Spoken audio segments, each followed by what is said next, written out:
Feed ഫുട്ബോളിൻ്റെ മറ്റൊരു എപ്പിസോഡിലേക്ക് എല്ലാവർക്കും സ്വാഗതം. ഈ വീഡിയോയിൽ നമ്മൾ സംസാരിക്കാൻ പോകുന്നത് ഇന്നലത്തെ പ്രീമിയർ ലീഗിലെ ആസ്നലിൻ്റെ പെർഫോമൻസിനെ കുറിച്ചിട്ടാണ്. അതായത് ലണ്ടൻ ഡാബി ആയിരുന്നു, വെസ്റ്റാമിനെതിരെയായിരുന്നു മത്സരം ഉണ്ടായിരുന്നത്. വെസ്റ്റാമിൻ്റെ ഹോം ഗ്രൗണ്ട് ആയിട്ടുള്ള ലണ്ടൻ സ്റ്റേഡിയത്തിലേക്ക് നോർത്ത് ലണ്ടനിൽ നിന്നുള്ള ഒരു ചെറിയ ട്രിപ്പ് ആസ്നൽ എടുക്കുന്നു. എന്നിട്ട് വലിയ രീതിയിലുള്ള ഒരു പ്രഹരം വെസ്റ്റാമിനെ ഏൽപ്പിക്കുന്ന ഒരു ചിത്രമാണ് നമുക്ക് കാണാൻ സാധിച്ചത്. 5-2 എന്നുള്ള സ്കോർ ലൈനാണ് ആസ്നൽ വിജയിച്ച് കയറിയുള്ളത്. 5 സ്റ്റാർ പെർഫോമൻസ് ആണ് നമുക്ക് ആർട്ടറ്റയുടെ ടീമിൻ്റെ ഭാഗത്ത് നിന്ന് കാണാൻ സാധിച്ചുള്ളത്. ഇതിലെ കൗതുകരമായിട്ടുള്ള കാര്യം എന്തായിരുന്നു വെച്ചാൽ മത്സരത്തിലെ 7 ഗോളുകളും പിറന്നിട്ടുണ്ടായിരുന്നത് ഫസ്റ്റ് ഹാഫിലായിരുന്നു എന്നുള്ളതാണ്. 5-2 എന്നുള്ള സ്കോർ ലൈന് ആസ്നൽ ലീഡ് ചെയ്ത ഫസ്റ്റ് ഹാഫാണ് നമുക്ക് കാണാൻ സാധിച്ചത്. പിന്നീട് സെക്കൻഡ് ഹാഫിൽ ഗോളുകളോ ഒന്നും വന്നിട്ടുണ്ടായിരുന്നില്ല. എന്തായാലും വെസ്റ്റാമിൻ്റെ മാനേജറായിട്ടുള്ള ലോപ്പറ്റഹിയെ സംബന്ധിച്ചിടത്തോളം ആള് അണ്ടർ മാസീവ് പ്രഷറിലാണ് എന്നുള്ള കാര്യത്തിൽ യാതൊരു സംശയം വേണ്ട. ഇന്നലെ ചങ്ങായി ഡഗൗട്ടിൽ ഉണ്ടായിരുന്നില്ല. കാരണം വെച്ചാൽ കഴിഞ്ഞ മത്സരത്തിൽ ന്യൂകാസിൽ യുണൈറ്റഡിനെതിരെ ചങ്ങായിക്ക് യെല്ലോ കാർഡ് കിട്ടിയിട്ടുണ്ടായിരുന്നു. അങ്ങനെ 3 യെല്ലോ കാർഡുകൾ അക്യുമുലേറ്റ് ചെയ്തുകൊണ്ട് അദ്ദേഹത്തിന് സസ്പെൻഷൻ നേരിടേണ്ട സിറ്റുവേഷൻ ഉണ്ടായിരുന്നു. അങ്ങനെ സ്റ്റാൻഡ്സിലിരുന്നുകൊണ്ടാണ് ചങ്ങായി കളി കണ്ടിട്ടുണ്ടായിരുന്നത്. പക്ഷേ എന്ത് കളിയാണ് ഇപ്പോൾ ചങ്ങായി കണ്ടത്.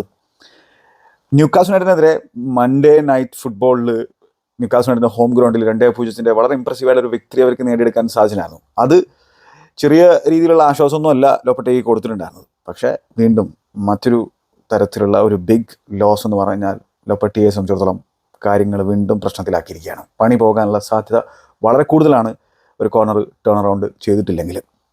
ആർട്ടറ്റയെ സംബന്ധിച്ചിടത്തോളം അദ്ദേഹം എന്തായാലും ഒരു കോർണർ ടേൺ അറൗണ്ട് ചെയ്ത പോലെയാണ് കാര്യങ്ങൾ ഇപ്പോൾ ഉള്ളത്. ബാക്ക് ടു ബാക്ക് മത്സരങ്ങളിൽ 5 ഗോളുകൾ അടിച്ചിരിക്കുകയാണ് ആസ്നൽ. മിഡ് വീക്കിൽ ചാമ്പ്യൻസ് ലീഗിൽ സ്പോർട്ടിങ്ങിനെതിരെ, റുബൻ അമോറിയം ഇല്ലാത്ത സ്പോർട്ടിങ്ങിനെതിരെ 5 ഗോളുകൾ സ്പോർട്ടിങ്ങിൻ്റെ ഹോം ഗ്രൗണ്ടിൽ അടിച്ചു കയറ്റുന്ന ചിത്രം നമുക്ക് കാണാൻ സാധിച്ചു. ഇപ്പോൾ ദാ വെസ്റ്റാമിൻ്റെ ഹോം ഗ്രൗണ്ടിൽ അതേപോലെ 5 ഗോളുകൾ അടിച്ചിരിക്കുകയാണ്. അപ്പോൾ ആസ്നലിനെ സംബന്ധിച്ചിടത്തോളം പ്രീമിയർ ലീഗിൽ ഒരു ബാരൺ റണ്ണും കാര്യങ്ങളൊക്കെ ഉണ്ടായിരുന്നു. പക്ഷേ മാർട്ടിൻ ഒഡിഗാർഡ് തിരിച്ചു വന്നതിന് ശേഷം കൃത്യമായിട്ടുള്ളൊരു ഇമ്പാക്റ്റ് നമുക്ക് ആ ഒരു ആസ്നലിൻ്റെ മൊത്തത്തിലുള്ള അറ്റാക്കിംഗ് പ്ലേയിൽ കാണാൻ സാധിക്കുന്നുണ്ട്. അങ്ങനെ ഒഡിഗാർഡ് സാക്ക കോമ്പിനേഷൻ വീണ്ടും തളിർക്കുന്നു. ഫാൻറ്റാസ്റ്റിക് ആയിട്ടുള്ള പെർഫോമൻസ് നമുക്ക് ആസ്നലിൻ്റെ ഭാഗത്ത് നിന്ന് കാണാൻ സാധിക്കുകയാണ്. എന്താണ് മറ്റൊരു തരത്തിൽ ഒരു മെൻറ്റാലിറ്റി ഷിഫ്റ്റും അവിടെ നടന്നിട്ടുണ്ട്. ഗോളടിച്ച് ലീഡ് പ്രൊട്ടക്റ്റ് ചെയ്യുന്ന പരിപാടിയിൽ നിന്നും ലീഡ് ഉയർത്താനുള്ള ഒരു മെൻറ്റാലിറ്റിയിലേക്ക് വീണ്ടും ആസ്നൽ മാറുന്ന ചിത്രമാണ് നമുക്ക് കാണാൻ സാധിക്കുന്നത്. അപ്പോൾ എന്തായാലും ആസ്നൽ ആരാധകരെ സംബന്ധിച്ചോളം മറ്റൊരു ഗ്രേറ്റ് ഡിസ്പ്ലേ കണ്ടതിൻ്റെ ആ ഒരു അനുഭൂതിയിലായിരിക്കും അവരിയ്ക്കുന്നുണ്ടായിരിക്കുക. വേറൊരു കാര്യം പറയാനുള്ളത്, വെസ്റ്റാം എന്ന് പറഞ്ഞാൽ ആസ്നലിനെ സംബന്ധിച്ചിടത്തോളം ആസ്നൽ ചെണ്ടയായിട്ട് മാറിയിട്ടുള്ള ഒരു സൈഡ് തന്നെയാണ്. കഴിഞ്ഞ സീസണിലും വെസ്റ്റാമിൻ്റെ ഹോം ഗ്രൗണ്ടിൽ അന്ന് മാനേജർ ഡേവിഡ് മോയ്സ് ആയിരുന്നു. പക്ഷേ 6-0 ജയിക്കുന്ന ഒരു ചിത്രം നമ്മൾ കണ്ടിട്ടുണ്ടായിരുന്നു. മാത്രമല്ല ചില റെക്കോർഡുകൾ തകർക്കപ്പെട്ടിട്ടുണ്ട്. അതിനെക്കുറിച്ച് നമുക്ക് സംസാരിക്കണം. ചില ഇമ്പോർട്ടൻ്റ് ആയിട്ടുള്ള സ്റ്റാറ്റ്സുകളെ കുറിച്ച് സംസാരിക്കേണ്ടതായിട്ടുണ്ട്. ആസ്നൽ ഇതാദ്യമായിട്ടാണ് back to back premier league മത്സരങ്ങൾ ഒരു സൈഡിനെതിരെ ഹാഫ് ടൈമിലേക്ക് പോകുന്ന സാഹചര്യത്തിൽ തന്നെ 4 അല്ലെങ്കിൽ അതിലധികമോ ഗോളുകൾ അടിക്കുന്നത് എന്നുള്ള പ്രത്യേകതയുണ്ട്. ഇത് മറ്റൊരു പ്രീമിയർ ലീഗ് സൈഡിനും അവകാശപ്പെടാൻ പറ്റാത്ത തരത്തിലുള്ള ഒരു റെക്കോർഡാണ്. ആരും ഏതെങ്കിലും ഒരു പ്രീമിയർ ലീഗ് സൈഡിനെതിരെ 2 തവണ, അതും ബാക്ക് ടു ബാക്ക് മത്സരങ്ങളിൽ 4 ഗോളിൻ്റെ അഡ്വാൻറ്റേജ് ഫസ്റ്റ് ഹാഫിൽ എടുത്തിട്ടില്ല എന്നുള്ള കാര്യം ഓർക്കണം. ഒപ്പം എന്താണ്, ആസ്നൽ 60 എവേ ഗോളുകൾ പ്രീമിയർ ലീഗിൽ വെസ്റ്റാമിനെതിരെ അടിച്ച് കൂട്ടിയിട്ടുണ്ട്. അപ്പോൾ മറ്റൊരു സൈഡിനും ഇത്തരത്തിൽ ഏതെങ്കിലും ഒരു എവേ ഗ്രൗണ്ടിൽ 60 ഗോളുകൾ അടിച്ചതിൻ്റെ ഒരു റെക്കോർഡ് അവകാശപ്പെടാനില്ല എന്നാണ്. അപ്പോൾ കൃത്യമായിട്ടും വെസ്റ്റാം എന്ന് പറഞ്ഞാൽ ആസ്നലിൻ്റെ ചെണ്ട തന്നെയാണ്. ഹാമേഴ്സിനെ ഹാമർ ചെയ്തിരിക്കുകയാണ് വീണ്ടും ആസ്നൽ എന്നുള്ള കാര്യം ഓർക്കണം. 2024 കാലണ്ടർ ഇയറിൽ ആസ്നൽ 5 എവേ ഗ്രൗണ്ടിലേക്ക് പോയിട്ട് 5 അല്ലെങ്കിൽ അതിലധികമോ ഗോളുകൾ അടിച്ചിട്ടുണ്ട് എവേ മത്സരത്തിൽ. ഇതൊരു റെക്കോർഡാണ്. ഇതിനു മുമ്പ് ചെയ്തിട്ടുള്ളത് 1937 മാഞ്ചസ്റ്റർ സിറ്റിയും 1892 സണ്ടർലാൻഡുമാണ്. അപ്പോൾ ഈ പിന്നെ കാലണ്ടർ ഇയർ കഴിഞ്ഞിട്ടില്ല. ആസ്നൽ ആ റെക്കോർഡ് വെട്ടിക്കാൻ സാധിക്കുമോ എന്നുള്ളത് കണ്ടറിയാം. അപ്പോൾ ഇടക്കും തലക്കും വെച്ചിട്ട് നമുക്ക് ഈ ഒരു കാലണ്ടർ ഇയറിൽ തന്നെ ആസ്നലിൻ്റെ പെർഫോമൻസിൽ ഡിപ്പ് വന്നത് നമുക്ക് കാണാൻ സാധിച്ചുള്ള ഒരു കാര്യം തന്നെയാണ്. മാത്രമല്ല അവരുടെ മെൻറ്റാലിറ്റിയിൽ ഒരു പ്രശ്നം ഉണ്ടായിരുന്നു. ഭയങ്കരമായിട്ട് ഓവർ ഡിഫെൻസീവ് ആകുന്ന ഒരു സാഹചര്യം ഉണ്ടായിരുന്നു. പക്ഷേ ഇപ്പോൾ ആ ഒരു മെൻറ്റാലിറ്റിയിൽ വീണ്ടും ഷിഫ്റ്റ് സംഭവിച്ചിരിക്കുകയാണ്. അവർ വീണ്ടും പീക്ക് ചെയ്യുകയാണോ എന്നുള്ളതാണ് ഏറ്റവും ഇമ്പോർട്ടൻ്റ് ആയിട്ടുള്ള ചോദ്യമായിട്ടുള്ളത്. അടുത്ത പ്രീമിയർ ലീഗ് മത്സരം വ്യാഴാഴ്ച, അതായത് ബുധനാഴ്ച രാത്രിയല്ലേ? അതെ, മാഞ്ചസ്റ്റർ യുണൈറ്റഡുമായിട്ടാണ്. അത് വളരെ ഇൻട്രസ്റ്റിംഗ് ആയിട്ടൊരു ഫിക്സർ ആയിരിക്കും. റുബൻ അമോറിമിനെ സംബന്ധിച്ചോളം ഭയങ്കര ഇൻട്രസ്റ്റിംഗ് ആയിട്ടൊരു ടെസ്റ്റ് ആയിരിക്കും. അപ്പോൾ അതിനായിട്ടാണ് ഇപ്പോൾ നമ്മൾ വെയിറ്റ് ചെയ്തുകൊണ്ടിരിക്കുന്നത്. ഇനി ബാക്ക് ടു ഈ മത്സരത്തിലേക്ക് വന്നു കഴിഞ്ഞാൽ ബുക്കായോ സാക്കയെക്കുറിച്ച് എങ്ങനെയാണ് സംസാരിക്കാതിരിക്കാൻ പറ്റുക? വാട്ട് എ ഫുട്ബോളാണ്. അതായത് 244 മത്സരങ്ങൾ 23-കാരനായിട്ടുള്ള ബുക്കായോ സാക്ക ആസ്നൽ കുപ്പായത്തിൽ കളിച്ചിട്ടുണ്ട്. അതിൽ ഓൾറെഡി 65 ഗോളുകളും 60 അസിസ്റ്റുകളും ഓൾ കോമ്പറ്റീഷനിൽ നെയ്തെടുച്ച് കഴിഞ്ഞു. ഈ സീസണിലെ കാര്യം എടുത്തു കഴിഞ്ഞാൽ 5 പ്രീമിയർ ലീഗ് ഗോളുകളും 10 അസിസ്റ്റുകളും ചങ്ങായിയുടെ പേരിലുണ്ട്. 10 അസിസ്റ്റുകൾ, അതായത് 12 പ്രീമിയർ ലീഗ് മത്സരങ്ങളിൽ നിന്ന് 10 അസിസ്റ്റുകൾ ചങ്ങായി നേടിയെടുക്കുന്നു.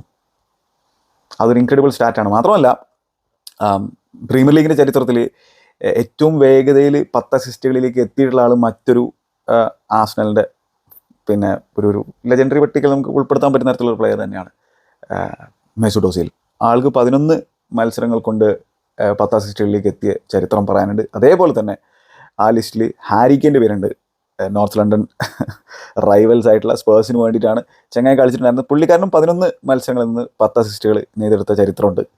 പിന്നെ ഉള്ളത് സെസ് ഫാബ്രിക്കാസ് ആണ്. ചങ്ങായി ചെൽസിയുടെ കുപ്പായത്തിൽ 12 മത്സരങ്ങളിൽ നിന്ന് 10 അസിസ്റ്റുകൾ നേടിയെടുത്തിട്ടുള്ള ചരിത്രം പറയാനുണ്ട്. ആർസണൽ കുപ്പായത്തിൽ 13 മത്സരങ്ങളിൽ നിന്ന് 10 അസിസ്റ്റുകൾ നേടിയെടുത്ത ചരിത്രം പറയാനുണ്ട്. ഈ ചങ്ങായി 12 മത്സരങ്ങളിൽ നിന്ന് 10 അസിസ്റ്റുകളിലേക്ക് എത്തിയിരിക്കുകയാണ് ഈ ഒരു സാഹചര്യത്തിൽ എന്നുള്ള കാര്യം ഓർക്കണം. അതിൽ തന്നെ അദ്ദേഹത്തിൻ്റെ സെറ്റ് പീസ് ഡെലിവറികളൊക്കെ ബ്യൂട്ടിഫുൾ ആണെന്നുള്ള കാര്യം ഓർക്കണം. എന്താ ഇവരുടെ സെറ്റ് പീസ് ആ ഒരു മൊത്തത്തിലുള്ള പ്രോസസ്സ് തന്നെ ഭയങ്കര ഇംപ്രസീവ് ആണെന്ന് നമുക്ക് എല്ലാവർക്കും അറിയുന്നതാണ്. കാരണം സെറ്റ് പീസിൽ നിന്ന് ഏറ്റവും കൂടുതൽ ഗോളുകൾ അടിക്കുന്ന, ഏറ്റവും ഡേഞ്ചറസ് ആയിട്ടുള്ള പിന്നെ സിനാരിയോകൾ ഉണ്ടാക്കുന്ന ഒരു സൈഡ് ആർസണലാണ്. അതിന് നമ്മൾ നിക്കോ യോവർ എന്ന് പറയുന്ന അവരുടെ സെറ്റ് പീസ് കോച്ചിന് ഇഷ്ടം പോലെ ക്രെഡിറ്റും കൊടുത്തിട്ടുണ്ട്. അവരുടെ മെയിൻ ഒരു ആയുധമാണ് സെറ്റ് പീസ് ഗോളുകൾ എന്ന് പറഞ്ഞു കഴിഞ്ഞാൽ. അപ്പോൾ അത് പിന്നെ നല്ല ഡെലിവറികൾ വന്നിട്ടില്ലെങ്കിൽ അത് നടക്കില്ല. ഡെക്ലൻ റൈസ് ആണെങ്കിലും ബുക്കായോ സാക്ക ആണെങ്കിലും അത്തരത്തിലുള്ള നല്ല രീതിയിലുള്ള ഡെലിവറികൾ ഈ സെറ്റ് പീസുകളിൽ നിന്ന്, പ്രത്യേകിച്ച് കോർണറുകളിൽ നിന്നൊക്കെ കൊടുക്കുക നമുക്ക് കാണാൻ സാധിക്കാറുണ്ട്. അപ്പോൾ ഈ മത്സരത്തിലും ആർസണൽ ലീഡ് എടുക്കുന്ന അത്തരത്തിലുള്ള ഒരു സെറ്റ് പീസ് ഡെലിവറിയിൽ നിന്നാണ് ബുക്കായോ സാക്ക അത്തരത്തിൽ മനോഹരമായിട്ടുള്ള ഡെലിവറി കൊടുക്കുന്നത് നമുക്ക് കാണാൻ സാധിച്ചിട്ടുണ്ടായിരുന്നു. അതേപോലെ തന്നെ നമ്മൾ യൂറോപ്പിലെ ടോപ്പ് 5 ലീഗുകളുടെ കാര്യം എടുത്തു കഴിഞ്ഞാൽ അതിൽ ഏറ്റവും കൂടുതൽ അസിസ്റ്റുകൾ സോഫാർ പ്രൊവൈഡ് ചെയ്തിട്ടുള്ള ആൾ ബുക്കായോ സാക്കയാണെന്നുള്ള കാര്യം ഓർക്കണം. ഏറ്റവും കൂടുതൽ ബിഗ് ചാൻസസ് ക്രിയേറ്റ് ചെയ്തിട്ടുള്ള ആൾ അതും ബുക്കായോ സാക്ക തന്നെയാണ്. 16 ബിഗ് ചാൻസസ് ക്രിയേറ്റ് ചെയ്തിട്ടുണ്ട്. ഫാൻറ്റാസ്റ്റിക് ഫുട്ബോളറാണ്. സാക്കക്ക് അഗെയിൻ അദ്ദേഹത്തിന് അർഹിച്ച രീതിയിലുള്ള ക്രെഡിറ്റ് കിട്ടുന്നുണ്ടോ എന്നുള്ളതാണ്. 23 വയസ്സ് മാത്രമേ പ്രായമുള്ളൂ. ഇപ്പോഴും ആ ഒരു പീക്കിലേക്ക് എത്തിയിട്ടില്ല. പക്ഷേ ആർസണലിനെ പലപ്പോഴും അദ്ദേഹം ക്യാരി ചെയ്യുന്ന നമുക്ക് കാണാൻ സാധിക്കാറുണ്ട്. പക്ഷേ ബുക്കായോ സാക്കയുടെയും ബെസ്റ്റ് നമ്മൾ കാണുന്നത് ഒഡിഗാർഡിൻ്റെ ആ ഒരു കോമ്പിനേഷനിൽ കളിക്കുന്ന സാഹചര്യത്തിലാണെന്നുള്ള കാര്യം പറയാം. അതൊരു വല്ലാത്ത രീതിയിലുള്ളൊരു കോമ്പിനേഷൻ തന്നെയാണ്. അപ്പോൾ ഇനി നമ്മൾ മത്സരത്തിൻ്റെ ചില ഗോളുകൾ വന്ന വഴിയിലേക്ക് കടന്നു കഴിഞ്ഞാൽ അതിൽ ആർസണൽ സംബന്ധിച്ചിടത്തോളം ജോർജീനിയോ ആണ് മിഡ്ഫീൽഡിൽ ഡെക്ലൻ റൈസിൻ്റെ കൂടെ സ്റ്റാർട്ട് ചെയ്തിട്ടുണ്ടായിരുന്നത്. തോമസ് പാർട്ടിക്ക് എന്തോ ഇഞ്ചുറിയും കാര്യങ്ങളും പറ്റിയിട്ടുണ്ടായിരുന്നു. ഫുൾ ബാക്കായിട്ട് ടിംബർ കളിക്കുന്നു. ലെഫ്റ്റ് ഫുൾ ബാക്കായിട്ട് കാലിഫിയോറി സ്റ്റാർട്ട് ചെയ്തിട്ടുണ്ടായിരുന്നു. ഗബ്രിയേലും സലീബൻ തന്നെയാണ് ഡിഫൻസിലുണ്ടായിരുന്നത്. ഡേവിഡ് റായ കീപ്പറായിട്ട്. പിന്നെ ട്രൊസാർഡ് സ്റ്റാർട്ട് ചെയ്തിട്ടുണ്ടായിരുന്നു. ട്രൊസാർഡിനും കഴിഞ്ഞ പിന്നെ ആ ഒരു 6-0 വിജയം വെസ്റ്റാമിൻ്റെ ഹോം ഗ്രൗണ്ടിൽ നേതൃത്വത്തിൽ പുള്ളിക്കാരൻ ഗോൾ അടിച്ചിട്ടുണ്ടായിരുന്നു. കായ് ഹാവർട്സ് സ്ട്രൈക്കറായിട്ട് Martin Odegaard Bukayo Saka combination നമുക്ക് കാണാൻ സാധിക്കുന്നു. അപ്പോൾ ഇതിൽ തന്നെ ഈ ടിംബറിൻ്റെ പെർഫോമൻസും അടിപൊളിയാണെന്നുള്ള കാര്യം ഓർക്കണം. അപ്പോൾ വൈറ്റിന് ഇഞ്ചുറി പറ്റിയുള്ള സാഹചര്യത്തിൽ ടിംബർ ആ ഒരു റൈറ്റ് ബാക്ക് റോള് തൻ്റേതാക്കി മാറ്റിയിരിക്കുകയാണ്. നല്ല കോമ്പിനേഷൻ പ്ലെയർ അദ്ദേഹം ഇൻവോൾവ് ആയിട്ട് വരുന്നുണ്ട്. ഇപ്പോൾ ഈ മത്സരത്തിൽ തന്നെ ടിംബറിൻ്റെ ചില സ്റ്റാറ്റ്സുകളിൽ നോക്കി കഴിഞ്ഞാൽ ഏറ്റവും കൂടുതൽ ഡ്യൂലുകൾ ഈ മത്സരത്തിൽ വിൻ ചെയ്തിട്ടുള്ള ആൾ ടിംബറാണ്, 7 എണ്ണം. ഏറ്റവും കൂടുതൽ ഫൗളുകൾ വാങ്ങിയിട്ടുള്ള ആൾ ടിംബറാണ്. അതിൽ തന്നെ ഒരു സാഹചര്യത്തിൽ ഈ വെസ്റ്റ് ഹാം 2 ഗോളുകൾ തിരിച്ചടിച്ചിട്ടുണ്ടായിരുന്നല്ലോ. അതായത് 4 ഗോളിൻ്റെ ലീഡ് ആർസണൽ എടുക്കുന്നു. പിന്നെ അത് 4-2 ആക്കി. എമേഴ്സൻ്റെ അടിപൊളി ഫ്രീക്കും കാര്യങ്ങളൊക്കെ നമ്മൾ കണ്ടിട്ടുണ്ടായിരുന്നു. പിന്നെ ഈ ടിംബറുമായിട്ടുള്ള ഒരു ഒരസലിൻ്റെ സാഹചര്യത്തിൽ ബുക്കായോ സാക്ക എമേഴ്സനെ അങ്ങോട്ട് പോയിട്ട് ഷവ് ചെയ്യുന്നൊരു സാഹചര്യം നമുക്ക് കാണാൻ സാധിച്ചു. അതായത് എന്താണ് ടീം മേറ്റിന് വേണ്ടിയിട്ട് സ്റ്റാൻഡപ്പ് ചെയ്യുന്നൊരു സിറ്റുവേഷൻ. എന്നിട്ട് എമേഴ്സനും ബുക്കായോ സാക്കക്കും യെല്ലോ കാർഡ് കിട്ടുന്നൊരു സാഹചര്യം ഉണ്ടായിരുന്നു.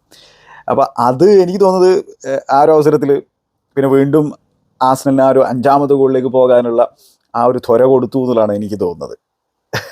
അത് ഈ സൈക്കോളജിക്കൽ സാധനങ്ങളും മത്സരത്തിലുണ്ടല്ലോ. അത് വളരെ ഇമ്പോർട്ടൻ്റ് ആയിട്ടുള്ള ഒരു ആസ്പെക്റ്റ് ആണെന്നുള്ള കാര്യം ഓർക്കണം. പിന്നെ നമ്മൾ ടിംബറിൻ്റെ സ്റ്റാറ്റ്സിലേക്കാണ് തിരിച്ചു വരുന്നത്. പിന്നെ അതാണ് ആൾ 2 ടേക്ക് ഓണുകൾ കംപ്ലീറ്റ് ചെയ്തിട്ടുണ്ടായിരുന്നു. പിന്നെ ഒപ്പോസിഷൻ ബോക്സിൽ ഏറ്റവും കൂടുതൽ ടച്ചസ് എടുത്തിട്ടുണ്ടായിരുന്നു ബുക്കായോ സാക്കയാണ്. പിന്നെ ഉള്ളത് ടിംബറായിരുന്നു. 5 ടച്ചസ് ചങ്ങായി എടുത്തിട്ടുണ്ടായിരുന്നുള്ള കാര്യമാണ്. അപ്പോൾ കൃത്യമായിട്ടും അണ്ടർലാപ്പിംഗ് റണ്ണും ഓവർലാപ്പിംഗ് റണ്ണും ഒക്കെ കൊടുത്തുകൊണ്ട് ബുക്കായോ സാക്കയ്ക്ക് ഭയങ്കരമായിട്ടുള്ള സപ്പോർട്ട് കൊടുക്കാൻ ചങ്ങായിക്ക് സാധിക്കുന്നുണ്ടായിരുന്നു. അതിൽ തന്നെ ചങ്ങായിയുടെ ചില വളരെ സെൽഫ്ലെസ് ആയിട്ടുള്ള റണ്ണ് അത് ബുക്കായോ സാക്കയ്ക്ക് സ്പേസും കാര്യങ്ങളും കൊടുക്കുന്ന സിറ്റുവേഷനിലേക്ക് എത്തിയിട്ടുണ്ടായിരുന്നു. ഇനി നമ്മൾ മത്സരത്തിൽ പ്രധാനപ്പെട്ട ഇവൻസിലേക്ക് കടക്കുന്നതിന് മുമ്പ് വെസ്റ്റ് ഹാമിനെ കുറിച്ച് പറയാനുള്ളത് വെസ്റ്റ് ഹാം ഓഫുൾ ആയിരുന്നു എന്നുള്ളതാണ്. ഓഫുൾ എന്ന് പറഞ്ഞു കഴിഞ്ഞാൽ എന്താ പറയുക, അതായത് ഈ പ്ലെയേഴ്സ് മാനേജർക്ക് വേണ്ടി കളിക്കുന്നില്ലേ എന്ന് തോന്നിപ്പോകുന്ന തരത്തിലുള്ള പെർഫോമൻസ്, അല്ലെങ്കിൽ എന്ത് തരത്തിലുള്ള ഇൻസ്ട്രക്ഷനാണ് ഈ മാനേജർമാർക്ക് കൊടുത്തതെന്ന് തോന്നിപ്പോകുന്ന തരത്തിലുള്ള പെർഫോമൻസ് ആണ്. ഡിഫെൻസീവ്ലി അട്രോഷ്യസ് ആയിരുന്നു. പിന്നെ അറ്റാക്കിംഗ് വൈസും കാര്യമായിട്ടൊന്നും ചെയ്യുന്നില്ല. നമുക്കറിയാം അവർ സമ്മറിൽ ഒരുപാട് പൈസ സ്പെൻഡ് ചെയ്തിട്ടുള്ള ഒരു സൈഡാണെന്നുള്ളത്. പല ആളുകളും പ്രതീക്ഷിച്ചിട്ടുണ്ടായിരുന്നത് വെസ്റ്റ് ഹാം നല്ല രീതിയിലുള്ള പ്രകടനം കാഴ്ചവെക്കും, ആ ഒരു ടോപ്പ് 6 നല്ലൊരു പുഷ് നടത്താൻ സാധ്യതയുണ്ട് എന്നുള്ള രീതിയിലുള്ള പ്രൊഡിക്ഷൻസ് ഒക്കെ പലരും നടത്തിയിട്ടുണ്ടായിരുന്നു. കാരണം ആ രീതിയിലുള്ള സൈനിങ്ങളാണ് അവർ നടത്തിയിട്ടുണ്ടായിരുന്നത്. പക്ഷേ എന്താണ്, മാനേജർക്ക് ഈ സൈനിങ്ങൾ വെച്ചിട്ട് ഒന്നും ചെയ്യാൻ സാധിച്ചില്ല, ഒരു ഫോമുല കണ്ടെത്താൻ സാധിച്ചില്ല. ന്യൂകാസിലായിട്ട് ഒരു നല്ല പെർഫോമൻസ് കാഴ്ചവെച്ചു. പക്ഷേ അതിന് തൊട്ടടുത്ത മത്സരത്തിൽ ഇജാതി പിന്നെ അടിയാണ് കിട്ടിയിട്ടുള്ളത്. അപ്പോൾ അതിൽ തന്നെ ഒരു ഇൻസ്റ്റൻസ്, അതായത് സെക്കൻഡ് ഹാഫിൽ ഒരു ഇൻസ്റ്റൻസ് ഞാൻ പറയാം. അതായത് ഒരു തരത്തിലുള്ള സ്ട്രക്ചറും ഇല്ല എന്നുള്ളത് നമുക്കതിൽ നിന്ന് മനസ്സിലാക്കാൻ പറ്റും. ഡേവിഡ് റായ ബോക്സിൽ നിന്ന് പാസ് കൊടുക്കുകയാണ്, ഡെക്ലൻ റൈസിലേക്ക് പാസ് കൊടുക്കുകയാണ്. ഇവരുടെ പ്രസ്സിങ്ങിനൊരു സ്ട്രാറ്റജി ഇല്ല, ഇവർ ആരെയാണ് മാർക്ക് ചെയ്യുന്നതിന് ഒരു പിടുത്തമില്ല. ഡെക്ലൻ റൈസ് ആ മിഡ് ഏരിയയിൽ ബോൾ റിസീവ് ചെയ്യാണ് റായയുടെ അടുത്ത് നിന്ന്, എന്നൊരു ചങ്ങായി തിരിഞ്ഞിട്ട് ഓടുകയാണ്, ഡ്രൈവ് ചെയ്തിട്ട് പോവുകയാണ്. ആളിനെ ക്ലോസ് ഡൗൺ ചെയ്യാൻ അദ്ദേഹത്തിൻ്റെ തൊട്ടടുത്തൊരു മനുഷ്യനില്ല, 7 അയലത്തൊരാളും ഇല്ല. ആൾ ബോളുമായിട്ട് ഡ്രൈവ് ചെയ്ത് പോയിട്ട് സബ്ബായിട്ട് വന്നിട്ടുണ്ടായിരുന്ന റഹീംക്ക്, ലെഫ്റ്റിലുള്ള റഹീംക്ക് പാസ് കൊടുക്കുന്നു. റഹീംക്ക് അത് സൈഡ് നെറ്റിങ് അടിച്ചു. പക്ഷേ 2 പാസ്, ഡേവിഡ് റായയുടെ പാസ്, ഡെക്ലൻ റൈസിൻ്റെ സ്റ്റെർലിങ്ങിൻ്റെ പാസ്, ഇവർ ബോക്സിലെത്തി. ഇതാണ്, അതും ലോങ് ബോളൊന്നും അല്ല, ഗ്രൗണ്ടർ സാധനം. അതാണ് വെസ്റ്റ് ഹാമിൻ്റെ സ്ട്രക്ചറിൽ തന്നെ പ്രശ്നമുണ്ട്. ഒരു തരത്തിലും ഒരു ഡിസയറും ഒരു പ്ലെയറും കാഴ്ചവെക്കുന്നില്ല എന്നുള്ളതാണ്. അതായിരുന്നു വെസ്റ്റ് ഹാമിൻ്റെ പെർഫോമൻസ്. അപ്പോൾ ഓഫുൾ പെർഫോമൻസ് ആയിരുന്നു. അത് ആർസണൽ നന്നായിട്ട് അവർക്ക് പണി കൊടുക്കുകയും ചെയ്തു. അങ്ങനെ ആദ്യത്തെ ഗോൾ വരുന്നത് എങ്ങനെയാണ്, ടിംബറാണ് ഒരു അണ്ടർലാപ്പിംഗ് റണ്ണ് സാക്കയുടെ കൂടെ നടത്തിയിട്ട് എന്താണ് ആ ഒരു കോർണർ വിൻ ചെയ്യുന്നത്, കോർണർ ബോക്സിലേക്ക് എടുക്കുന്നു. അതിലുള്ള ആർസണൽ കോർണറുള്ള ആ ഒരു സ്ട്രാറ്റജി ബ്രില്യൻ്റ് ആണ്. ഗബ്രിയേൽ എവിടെ നിന്നാണ് റൺ ചെയ്തതെന്ന് കൃത്യമായിട്ട് നോക്കിക്കഴിഞ്ഞാൽ ആൾ ഫാർ പോസ്റ്റിൻ്റെ അവിടെ നിന്നാണ് റണ്ണ് നടത്തുന്നത്. ആൻ്റോണിയോ വേണം അവർ പുള്ളിക്കാരനെ മാർക്ക് ചെയ്യാൻ നിർത്തിയിട്ടുണ്ടായിരുന്നു. ആൻ്റോണിക്ക് പിടിച്ചാൽ കിട്ടുന്നില്ല ഗബ്രിയേൽ എന്നിട്ട് നല്ല രീതിയിലുള്ള ഒരു റണ്ണ് നിയർ പോസ്റ്റിൻ്റെ അടുത്തേക്ക് നടത്തിയിട്ട് ഹെഡ് ചെയ്ത് ഗോളാക്കുന്നു. അപ്പോൾ അവിടെ വെസ്റ്റ് ഹാമിനെ സംബന്ധിച്ചിടത്തോളം എന്തിന് ആൻ്റോണിയെ പിടിച്ച് നിർത്തി അല്ലെങ്കിൽ ആൻ്റോണിയെ ഏൽപ്പിച്ചു ഈ ചങ്ങായിനെ മാർക്ക് ചെയ്യാന്നുള്ളത് മറ്റൊരു ചോദ്യം. കാരണം കിൽമനെ പോലെയുള്ള സ്ട്രോങ് ഡിഫൻഡറും കാര്യങ്ങളൊക്കെ അവിടെ ഉള്ള സാഹചര്യത്തിൽ, ഏരിയലി സൗണ്ട് ആയിട്ടുള്ള ഡിഫൻഡറും കാര്യങ്ങളൊക്കെ ഉള്ള സാഹചര്യത്തിൽ ആർസണൽ തന്നെ സംബന്ധിച്ചിടത്തോളം അവരുടെ സെറ്റ് പീസിലെ ഏറ്റവും വലിയ വജ്രായുധമായിട്ടുള്ള ഗബ്രിയേലിനെ മാർക്ക് ചെയ്യാൻ ആൻ്റോണി എന്തിനേൽപ്പിച്ചു, അതൊരു പ്രശ്നമാണ്. ഗബ്രിയേലിനെ സംബന്ധിച്ചിടത്തോളം അഗെയിൻ അദ്ദേഹം ഗോൾ അടിച്ചിരിക്കുകയാണ്. വെസ്റ്റ് ഹാമിനെതിരെ കഴിഞ്ഞ 4 മത്സരങ്ങളിൽ 3 ഗോളുകൾ ഗബ്രിയേൽ അടിച്ചിരിക്കുകയാണ്. എന്നെ സംബന്ധിച്ചിടത്തോളം പ്രീമിയർ ലീഗിലെ ഇപ്പോഴത്തെ ഏറ്റവും മികച്ച രീതിയിൽ ഇമ്പാക്റ്റ് കോർണറുകളിൽ നിന്നോ സെറ്റ് പീസുകളിൽ നിന്നോ ഉണ്ടാക്കുന്ന തരത്തിലുള്ളൊരു ഡിഫൻഡർ അത് ഗബ്രിയേൽ തന്നെയാണ് എന്നുള്ളത് നമുക്ക് നിസ്സംശയം പറയാൻ പറ്റും. ഒരു മേജർ ആയുധമാണ് ആ സംബന്ധിച്ചിടത്തോളം ഗബ്രിയേലിൻ്റെ ഒരു ഏരിയൽ എബിലിറ്റി. അപ്പോൾ അങ്ങനെ ആൾ വീണ്ടും ഗോളടിച്ചിരിക്കുന്നു. തുടർന്ന് അധികം വൈകാതെ തന്നെ വെസ്റ്റ് ഹാം ഒരു ഈക്വലൈസർ നേടി എന്നുള്ളതാണ് വെസ്റ്റ് ഹാമിൻ്റെ ആരാധകർ കരുതിയിട്ടുണ്ടാവുക. പക്ഷേ അവിടെ ഓഫ് സൈഡ് ആയിരുന്നു സമർവിൽ.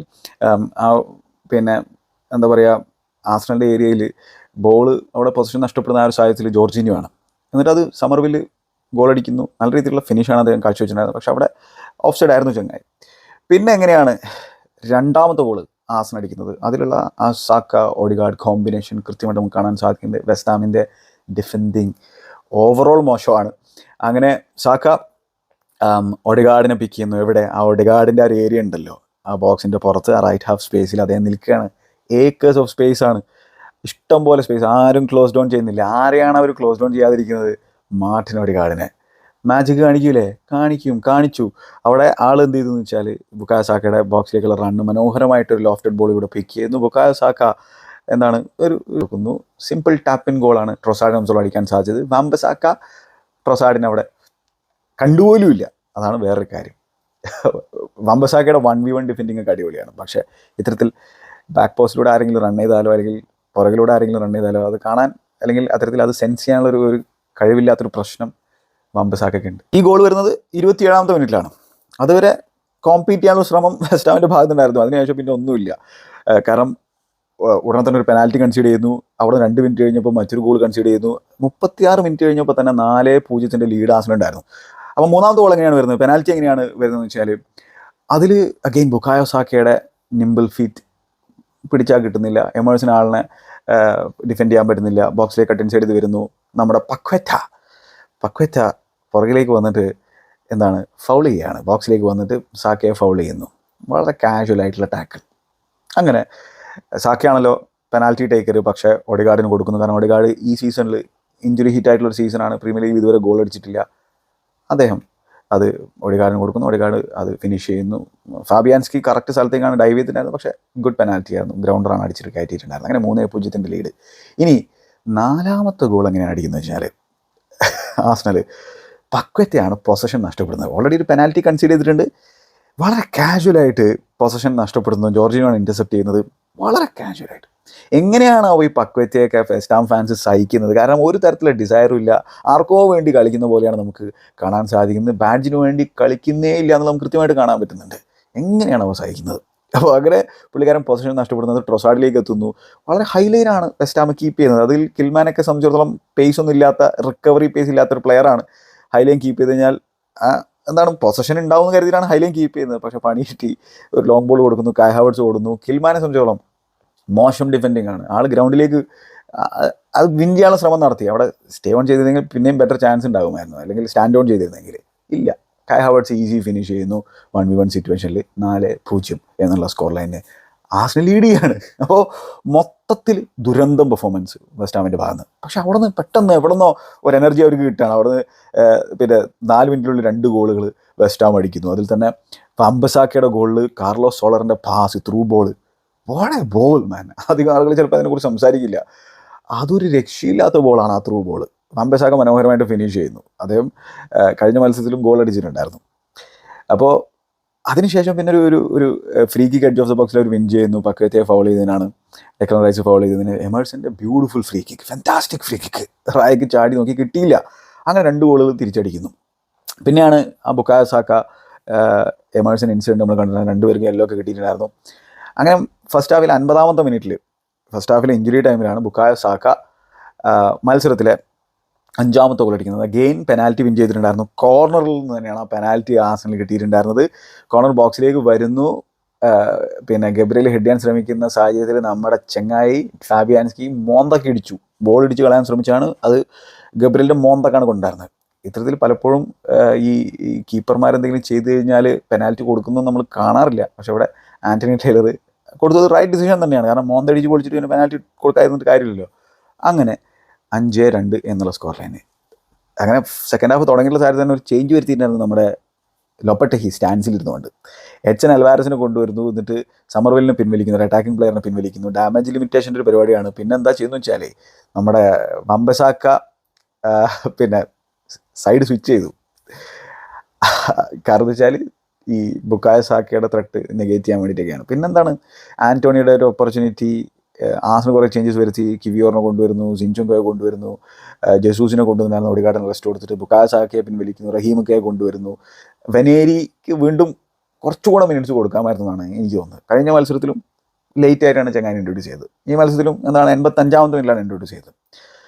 അപ്പോൾ അങ്ങനെ 5-2 എന്നുള്ള സ്കോർ ലൈന് വളരെ കംഫർട്ടബിൾ വിജയിക്കുന്നു. ആസ്നൽ സംബന്ധിച്ചിടത്തോളം 2ാം സ്ഥാനത്തേക്ക് ടേബിളിൽ ഉയർന്നിരിക്കുകയാണ്. 25 പോയിൻറ്റ്സ് ഉണ്ട്. അപ്പോൾ ഇന്ന് പിന്നെ ലിവർപൂൾ മാൻ സിറ്റി മത്സരമാണ്. അതിനായിട്ടാണ് നമ്മളെല്ലാവരും കാത്തിരിക്കുന്നത്. എന്ത് സംഭവിക്കുന്നത് കാത്തിരുന്ന് കാണാം.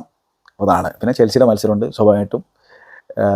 അതിനായിട്ടാണ് ഞാനും വെയിറ്റ് ചെയ്തിരിക്കുന്നത്. ആസ്റ്റൺ വില്ലയ്ക്കെതിരെയാണ് ആ മത്സരമുള്ളത്. ആസ്നൽ വീണ്ടും പീക്ക് ചെയ്യുകയാണോ? എന്താണ് നിങ്ങൾക്ക് തോന്നുന്നത്?